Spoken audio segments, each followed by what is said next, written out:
Welcome to the EntrePastors podcast on YouTube. This is a show that helps pastors think, act, and thrive as prosperous entrepreneurs.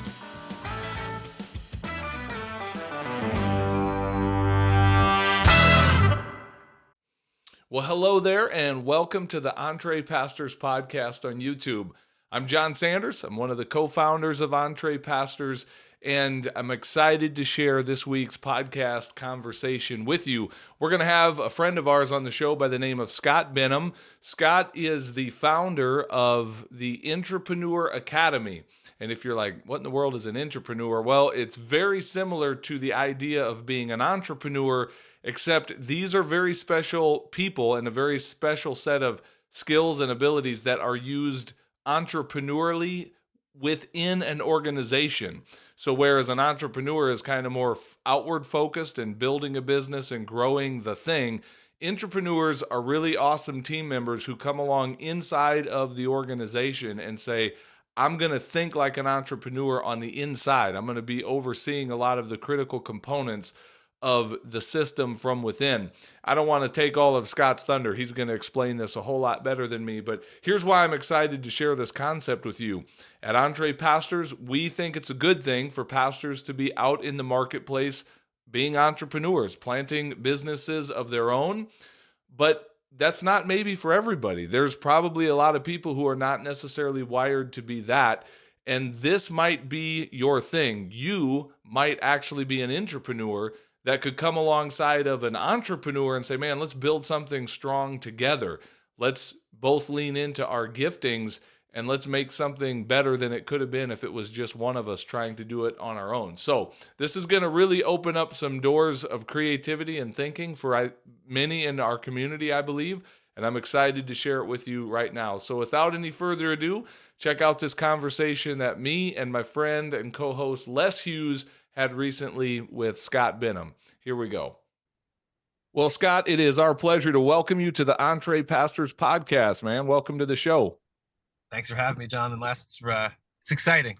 Yeah. Now, normally we do this in opposite order. Sometimes we don't have all of our podcast guests speak to our business builders, but sometimes when we meet somewhere like, man, they've got an area of expertise that we really want to share, we do bring them into our business builders community after they've been on the podcast. In your case, I don't know why it worked out the way it did, but we brought you to the business builders conversation first, and now we're having you. So I feel like I know you really well after a few calls, being on Zoom with you for a few times. I feel like I get a little bit of a sense of the work that you're doing in the world. But for those that maybe are hearing of you for the very first time today, give us just a little bit of an overview about the work that you do in the world, and we'll go from there.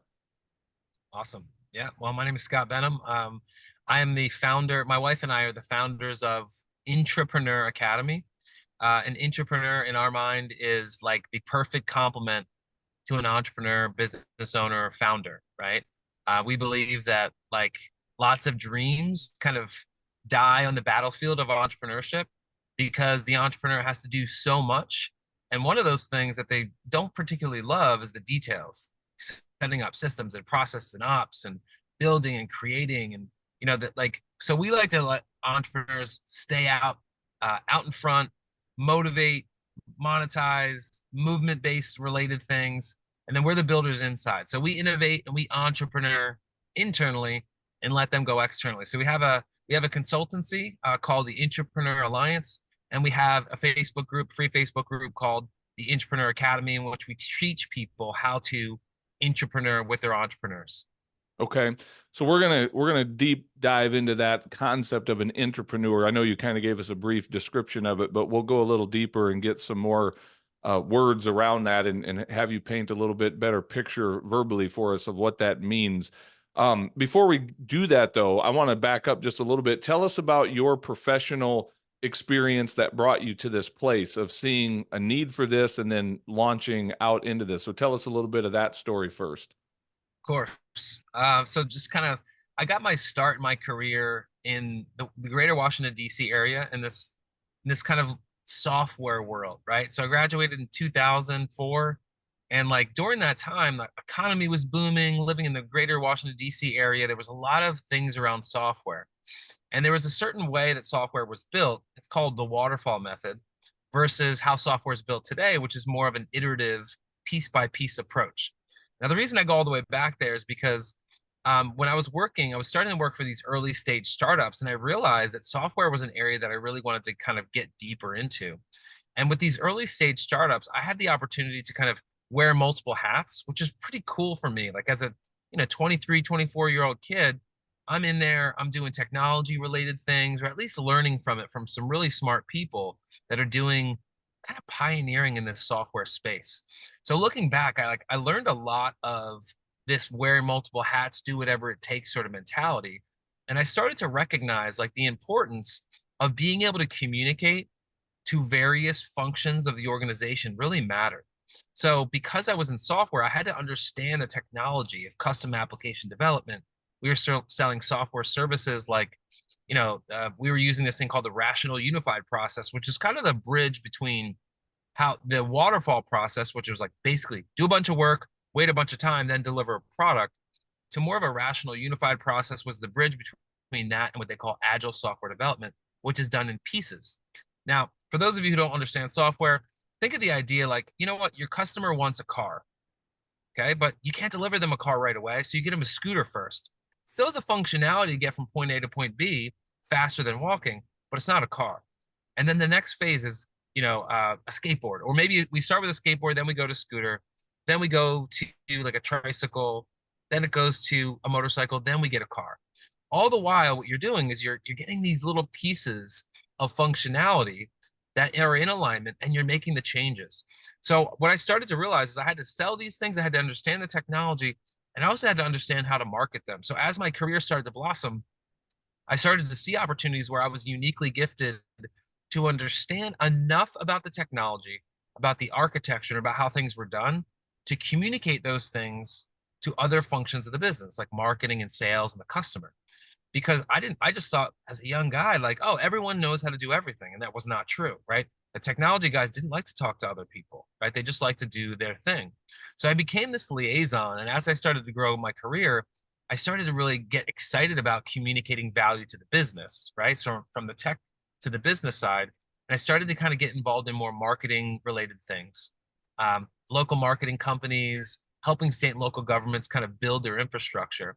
And then, strangely enough, it's going to sound like it's going to sound like a fantasy, right?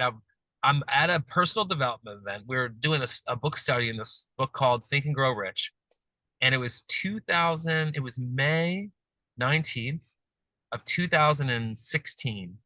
I'm on a bus to go to this like ropes course in Atlanta, and there's like 7 buses going to this course, and it's leaning my head against the window like super early in the morning. This guy pops his head around the bus seat, and he says, "Hey, my name's Paul. What's your name?" And I'm like, "I know who you are. You're the president of the John Maxwell team." Like John Maxwell during that time was a very big influence on my life from a leadership perspective. I was just getting into personal growth and development, and we had a 5-minute conversation. And he said, "I want to hire you." And I said, "For what?" And he said, "I don't know yet, but I know I want to hire you." Long story short, nothing ever really materialized. That May passes, June, July. I get a phone call on Friday, um, on a Friday, August 12th, 2016, from my sales manager, and he says, "Hey, I don't know how to tell you this, but today's your last day." Hmm. No notice, nothing. Right? So I'm getting let go of my job, and then I realized like I'm like devastated. I'm young. I never knew like you could get fired for not doing anything wrong, right? And the Lord says, just trust me, right? Close my computer. That next Monday, my wife and I were supposed to go to Orlando for the John Maxwell certification conference, right? And fly there. The first person I meet is this guy, Paul. And he's like, "I'm so glad you're here. I want you to meet with my executive team." So Hmm. I met with the team. I get hired to consult for them that next Monday, right? So that first month, I'm consulting with like my hero at this point in time. And the interesting thing was, I got hired to solve a problem that normally people wouldn't hire me for, right? Were having issues with their CRM called Salesforce. It's a really big CRM, and I was like, they were like, "Can you help with this?" And I said, "Yeah, I can." Right? Like I was through that book, Think and Grow Rich. It teaches you how to kind of like hear if through my filter, hear from the Lord, right? So like there's these ideas or spiritual seeds, right? And you just water them. So I would water them, and it teaches you like say yes quickly, decide fast in alignment with the things that you want. So I would say yes, and I was hoping this thing was going to work out, right? So I found out I was like an eighth grader to their second grader sort of knowledge about this tool, and as a result, it let me just continue to make progress for the organization in a massive way. So this conglomeration of like my past of technology, sales, marketing, and understanding all those depths kind of came to this point in which I felt like all my gifts were being exercised at the same time. And now to our Intrepreneur Academy, I call this land and expand, right? Like the land moment was I was helping them implement a CRM. Like it's not my ideal scenario, but it was the problem that they had at that moment.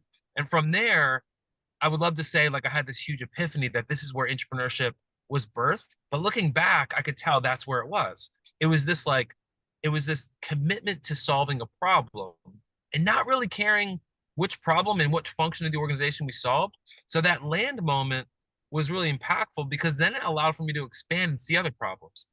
And I started to fix problems in each part of the organization without being an operations expert or a marketing expert or a technology expert. So we teach the same principles inside of Intrepreneur Academy now. And I've gone on and helped other influencers and other organizations do the same thing. I love that. When you met with our business builders, you shared a metaphor, and I'm going to plug it in right here. You talked about like normal employees, kind of, if you will, if you use this idea of like a Olympic swimming pool, they all swim in their lane. They get hired to swim in this lane and do this job. And an entrepreneur is, you said, is kind of going through all of the lanes. You're kind of going sideways across the pool, and you're helping all those different functions talk with one another, solve problems, looking at the big picture within the organization. I'll let you put more words to that, but that's kind of what you did when you hit the ground at the John Maxwell Corporation. You jumped into it, and rather than just being in this one lane, and this is the title on my business card, in true entrepreneurial fashion, you quickly started to look at the big picture inside that organization and make connections, solve other problems. So, do you like that summary that I just made, or how would you, add to that or take away from what I just shared there? I think that's perfect. To be honest with you, it's always evolving, right? We're always evolving our thing. And the most recently, I would say like I've been trying to get a sense for what percentage, right? What percentage of an organization should be more entrepreneurial versus more employees? Because it doesn't mean employees aren't important. They're important. They're vital, right? But like I think the ancillary like members, and right now my gut tells me 30 to 40%, like no less than 20, because you need those problem solvers. And the the challenge that people have is that they were hired to do a certain thing, but they don't give themselves permission to be able to solve that problem. And whether it's boldness or naivete, I'm not exactly sure which yet, but I firmly believe that it doesn't matter what company you're in, problems have the same denominator, right? The common denominator of every business is problems, and problems are really easy to solve. They don't actually require that much functional awareness because I don't know, unless you're a doctor or a lawyer or an engineer of some sort, like we're solving problems. Like, so if we have a revenue problem, and it's in accounting because our accounts receivables are broken, you don't need to be an accountant to understand how accounts receivables work. We have this money, we need this money. There's a gap there. Let's fill the gap, right? So I think you did a great job of it. And like my goal is to try to get more people to think across those functional swim lanes, so to speak. And I think most entrepreneurs, and really entrepreneurs as well, but most entrepreneurs can resonate with that because at some point in time in their career, they've been told, stay in your lane, right? Stay in your lane, Scott. That's not your responsibility. Stay in your lane, John. That's not your responsibility. And the reality is like, well, isn't the responsibility for us to grow the business?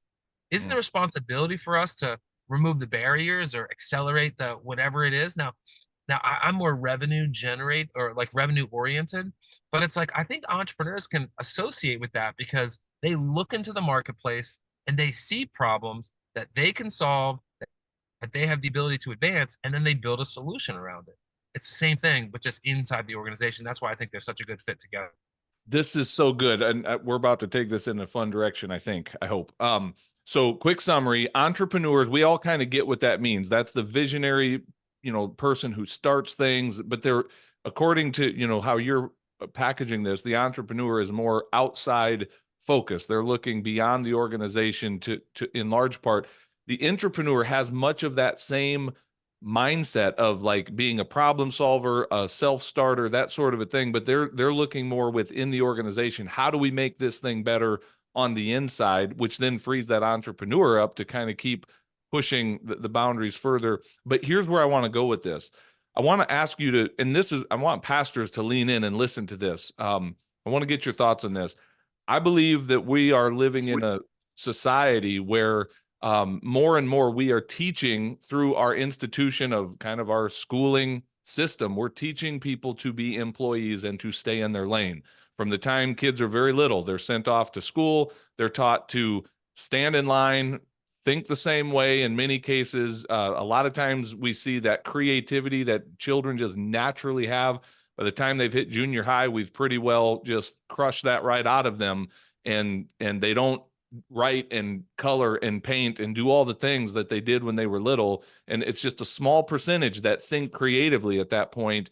And what we're really producing is a lot of good employees who know how to stand in line and stay in their lane.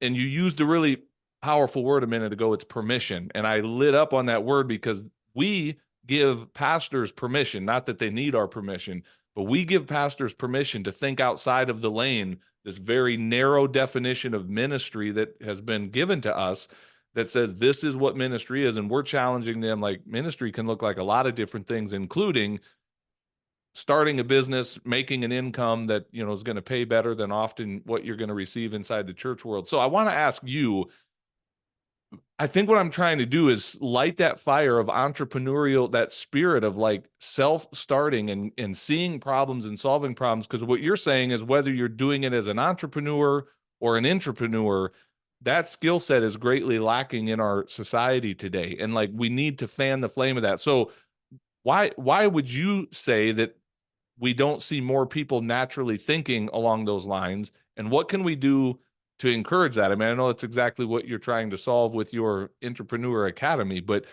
why don't we have that? Why is that such a small percentage of our society that thinks that way? And what can we do to really encourage people to get out of their lane instead of staying in their lane that we've been so encouraged to be in? Yeah, that's a great question. I think it's multifaceted. The first facet is most people are employees, right? So it's like they just are. So as a result, they're going to teach what they know. So because they teach what they know, and it worked for our parents, it worked for the previous generation, right? But it doesn't work anymore. Mm. And not that it doesn't work. Like I said, this is not a bash on employees, but the employee mindset does hold you. I don't know, like you're in that place where it's like you have to actually advance. Sorry, one sec.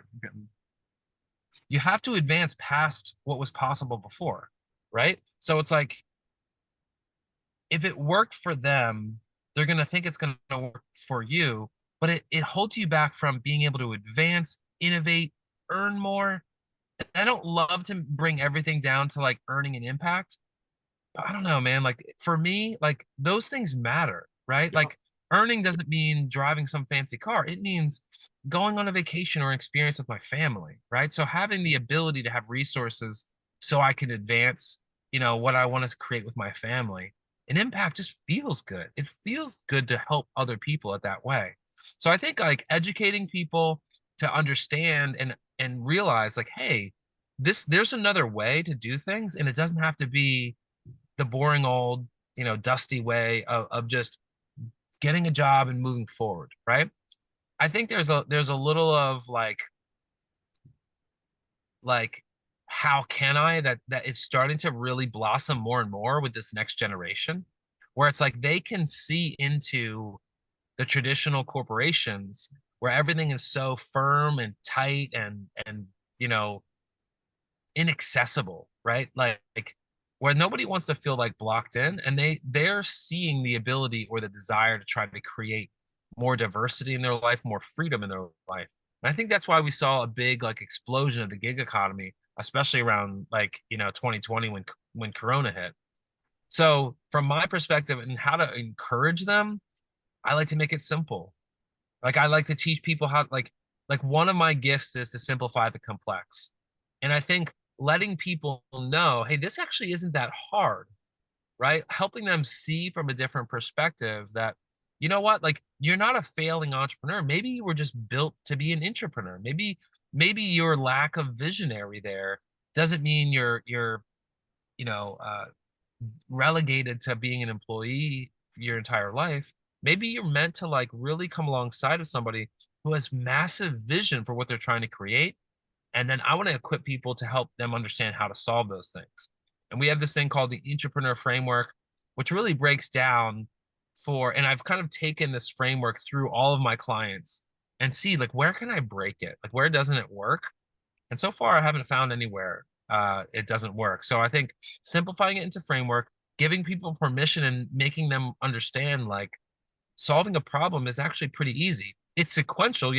There's steps to it, but solving it makes it fun and makes it easy and makes it more impactful. And then all of a sudden you become this like keystone to an organization where you kind of have not full authority because you need to gain, trust, you need to gain rapport with the entrepreneurs, with the business owners that you're working with.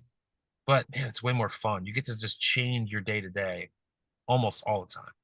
Yeah. You know what I like about your platform, Scott, and what you're doing? We view ourselves for a long time. We've been the guys that are like, we're going to encourage you, pastor, to launch a business, start something. So very much entrepreneurial. We have another colleague that we sometimes refer some of our people to because we recognize not everybody's wired to be the guy who goes and starts something, the entrepreneur. So we have someone maybe on the other end of that spectrum. He has a platform. His name is Eric Hoke, and he has a platform called ihelppastorsgetjobs.com. He's been in corporate America. He helps pastors kind of clean up their resume and get hired into some more of these corporate employer type relationships. Again, nothing wrong with that. I see you as kind of being between that, and you're offering another alternative that really is giving another option for some of our listeners to think through, like, maybe I'm not the guy to go start a business, but I don't want to be the guy that's, just an employee, not to knock that, but there's another option of way of maybe adding more value and being compensated at a higher level because of that value that I'm providing to an organization. And so my question would be this, as we get ready to wrap things up, if you had a minute to talk to that person that's kind of in the middle going, I don't think I want to go start my own thing, but I also don't necessarily want to be over here, but I'm currently employed somewhere. Where does someone start? How can I go about being that entrepreneur in a company that I'm already, employed with, or maybe I'm going to go introduce myself to a company, but I don't want to come in as just a guy that does this job. I want to come in and offer my services more along the lines of what you're talking about. How do I begin to do that? What would you say to encourage kind of that, pastor? kind of have a seat at the table of decision making and on the front lines of really, making an impact. Yeah, absolutely. Well, here's what I would say. I would say that like, there's a like it, what do they say in the church world? It's like grow where you're planted, right? Mm-hmm. Grow where you're planted. And the where you're planted is what do you have favor on right now? Right? Like where are you celebrated? Like go where you're celebrated, not where you're tolerated. There's each of us has this like place. And it doesn't have to be a big place, but there's a place where if you go and you're with these types of people, where you're solving these types of problems, your opinions are sought after. So number one, like where are you at right now where you can extend your influence? Influence can be tough in this, like the verbiage in this way, but extend your influence in a way that impacts other people. Here's a really simple example. Let's imagine, you're a member of a team, right? And when you're in corporate America, there's all sorts of opportunities in which there's an exchange. Like if we're a small project team, Jon, Les and myself, if I were to if I had responsibilities that Les was requiring, like he needed what I had to advance his responsibility, what I do is I would simply over communicate or even over deliver on what my responsibility was to Les so that his job could be easier. Now that seems so simple, but it's like if you ever like the vision that I'm getting right now, this visual is like the 4x100 meter relay, right? There's that little transition phase between when one relay member puts a baton out, and if you don't finish strong, right? Like that relay, that handoff doesn't go well. So like the simplest way I like to do it is like I like to just finish strong. Like I could probably do on the project team what that next person could do. So I know enough, I ask enough questions to know what they need, and I get them just enough what they need, right? More than enough if I can. So an example might be, hey, we're gonna run a marketing campaign, and I know the creative team needs quite a bit of guidance on what sort of creative is necessary, right? But you know what the creative team isn't good at? Writing copy. They're not good at writing headlines. So I draft up 10, 15 headlines that might go along with some of the creative that they need to create. And then they're not there sitting there racking their brains as to think about what does the client really need, right? So it's those little ways where you can start to kind of implement that. Now that's a little bit more covert because now no one's giving you a trophy for that, right? You're going to be appreciated by the next person, but no one's going to give you like a whole lot of credit for that. But then all of a sudden you get to solve other problems. And when you do that, there might be an organizational problem or an operational problem or an accounting problem. When you do that, what you start to recognize is there's vacuums of leadership in the organization that are opportunities for you to step into. Now, you should step into them if you're good at them. Like don't go and try to lead, a team if you've never done those things before. Not that it's bad, but you want to lean in where you have some favor, and then you just expand from there. Like that's the best way that I know to kind of create that impact.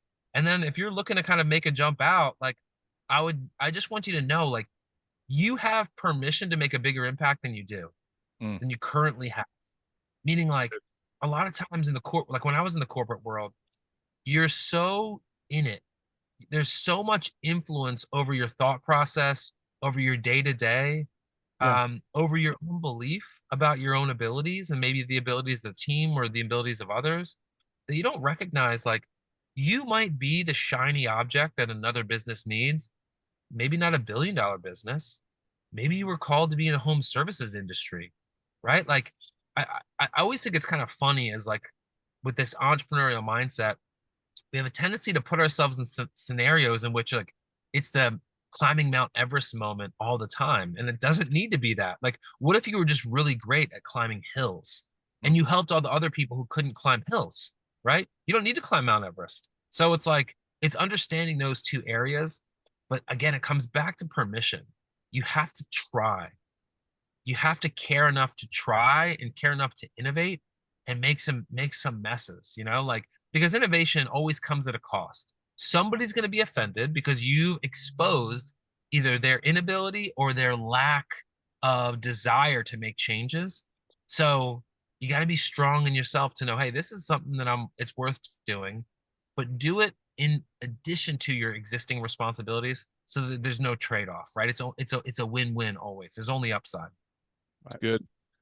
That's good. Hey, I've got two more questions for you. They're kind of off related here, but the first one is this, and I didn't tell you I was going to ask you this, so I'm putting you on the spot. What would be a good book that you would recommend to our audience that might fit in that intersection of, ministry and business? So whether it's a business book or kind of a marketplace ministry type thing, what's a resource that you've really loved or that you find yourself recommending to others? I would say, it's a good question. Ministry. I'll tell you one book that I just did read that I think is really valuable, but I don't see it as, it's not as ministry related. It doesn't have to be ministry. It can be business because, again, we think they're one and the same. So, yeah. One of the books that I think is an all-time classic is Good Leaders Ask Great Question by John Maxwell. Right? And I like it because it teaches a very important principle. The quality of the questions that you ask will dictate the quality of the results or the answers that you get. right? So it puts the responsibility on us to ask better questions and not just like do what everybody else is doing, right? To how can we fill in the blank, right? That's number one. That's a classic. I love that book. But number two is I just finished reading Linchpin by Seth Godin, and Linchpin talks about like if you've ever read anything from Seth Godin, he does such an amazing amount of like research, and he's got such an eclectic understanding of business, leadership, corporate innovation over time. And he talks about like this, like the linchpin as becoming indispensable. And he takes he takes this like indispensability to a level of like being artistic, right? The innovation is artistic. And I love that because for me, like when I think of innovation as art, it gives me so much more permission to create so much, right? Like, cause it's like when you give it that sort of label, we all know that like not everything Picasso painted was amazing, right? Mm-hmm. So it gives you a lot of permission to fail and a lot of permission to not do things great, but to still try. And once in a while, you're going to hit it big. So I love that. And it also like underscores the importance of being indispensable. And that kind of ties into that 4x100 meter relay, metaphor that like your indispensability has everything to do with how you serve other people, because it's not really about you. But strangely enough, it becomes like you get the favor because of the favor that you've given others. I think it was Jim Rohn who said, help enough people get what they want, and eventually you get what you want, right? Kind of by default. And I see those two as the same. I will say one caveat about Seth Godin's book is he goes very deep into creativity and art, and you can kind of lose a little bit of the perspective. But those early chapters are like spot on as the linchpin, the thing that if you take it out, everything else falls apart. And I really believe that about that bridge between entrepreneur and employee, that intrapreneur that gets that satisfaction and freedom of executing, designing, building, creating, stewarding, while simultaneously like the credit, like the value of like stewarding a movement or a message or a ministry. Those things are super important. That's good, man. It's been years since I've read Linchpin. I've read both of these books and both excellent recommendations. And now I'm inspired to go back and read Linchpin again. Cause yeah, as I'm hearing you refresh my memory on that, I'm like, yeah, that was an awesome book. So good stuff. Hey, last question. Where can people connect with you, Scott, if they wanted to reach out and learn more about what you're doing or the offer that you've got available? Where do they find you? Where would you have them go? Yeah, I would just say check us out on Facebook. It's Intreprenuer Academy. It's a free Facebook group. We do weekly workshops and lives that are called Intrepreneur Insight Interviews, helping entrepreneurs recognize like this happens everywhere, right? There's so many people doing things in so many different industries. And if you have this like, this desire, like something that's coming out and you feel boxed in, hey, maybe you're an entrepreneur, but maybe you're an intrapreneur, right? Both are absolutely like doable, like for everybody. And then if those of you on Instagram, we share a lot of good content on Instagram. Our handle is @_intrepreneur. So those are the two places I would recommend. Awesome, man. Well, this has been fun, Scott, hanging out with you again, and grateful for the value that you've added to our community here today. So we wish you well, and thanks for being on the show with us. Yeah, thanks a lot, Scott. You got it. Thanks, John. Thanks, Les. Bye-bye. See ya. Well, hey, thanks for watching this episode of the EntrePastors podcast. Make sure you hit that subscribe button so you can be notified every time we release a new episode. If you'd like to get connected to other pastors who are learning to think, act, and thrive as prosperous entrepreneurs, then we invite you to check us out on Facebook. Just search for the EntrePastors Connect group, answer a few of our simple questions there, and we'd love to include you in the conversations. And if you're really ready to go to the next level, then we invite you to join our EntrePastors membership community. When you become a monthly subscriber, you will receive access to courses, exclusive community, and coaching that will help you along in your own EntrePastors journey. If there's anything else we can do to serve you, please visit us at entrepastors.com, and we will do our best to serve you there. God bless everybody. See you soon.